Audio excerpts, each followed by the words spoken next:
இந்த கொடிக்கம்பம் விழுந்ததை வச்சு பக்கம் பக்கமாக ரொம்ப கேவலமாக ரைட்ட பொழுதுகின்ற காட்சிகள் நம்ம பார்த்துக்கிட்டு இருக்கோம் சமூக வலைத்தளங்கள்ல.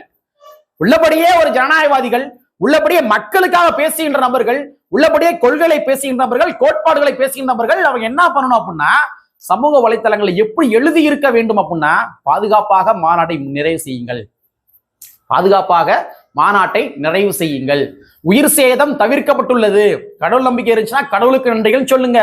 இதுதாங்க உண்மையான அரசியல்.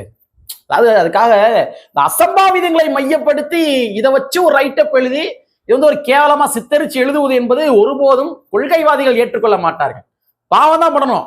அந்த கொடிக்கம்பம் விழுந்துருச்சு, கார் மேல விழுந்துருச்சு, அவன் எழுதுறான், ஒருத்தனா எழுதுறான், என்ன தற்கொலை பையில நீ ஏன்டா வந்து அந்த இடத்துக்கு நீ போன, உங்க காரு போச்சா போச்சா, நக்கலா எழுதுறாங்க, ஒரு சிரிக்கிற மாதிரி ஸ்மைலிஸ போட்டு விடுறாங்க. இது என்ன விதமான அரசியல் என்பது எனக்கு தெரியல. உண்மையாவே அசம்பாவிதங்களை மையப்படுத்தி மட்டும் இங்க அற்ப அரசியல் செய்யப்படவில்லை, மாறாக தன்னுடைய அதிகார பலத்தை பயன்படுத்தி அற்ப அரசியல் மேற்கொள்ளப்படுகின்றது.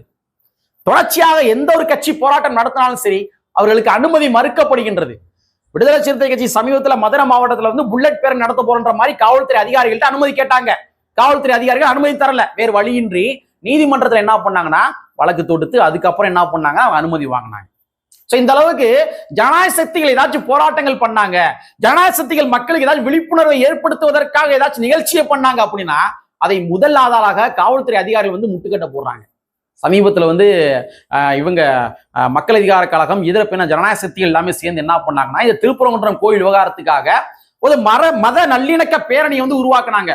பண்ணணுன்ற மாதிரி காவல்துறை அதிகாரிகள் அனுமதி கேட்டாங்க. ஆனா பேரணிக்கு காவல்துறை அதிகாரிகள் அனுமதி வழங்கவில்லை.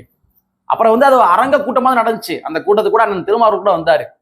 இந்த மாதிரி அதிகார வர்க்கங்கள் மக்களுக்காக என்ன பண்ணாலும் சரி அதை ஒடுக்குகின்ற காட்சிகளும் பாக்குறோம். நம்ம ஒரு பேனர் வச்சா அப்படின்னா உடனே பேனர் எடு, பேனர் வைக்காத, பேனர் எடு, இந்த மாதிரி நீதிமன்றம் சொல்லிச்சு பேனர் எடு, பேனர் பொதுரத்தை வைக்க கூடாது, மக்களுக்கு பிரச்சனை ஏற்படுகின்றது. இந்த மாதிரி காவல்துறை அதிகாரிகள் எந்த கட்சியை சார்ந்தவர்களும் ஒரு பேனர் வச்சாலும் சரி அதை திட்டமிட்டு அகற்றுகின்ற ஒரு காட்சியை நம்ம பார்த்துக்க இருக்கோம்.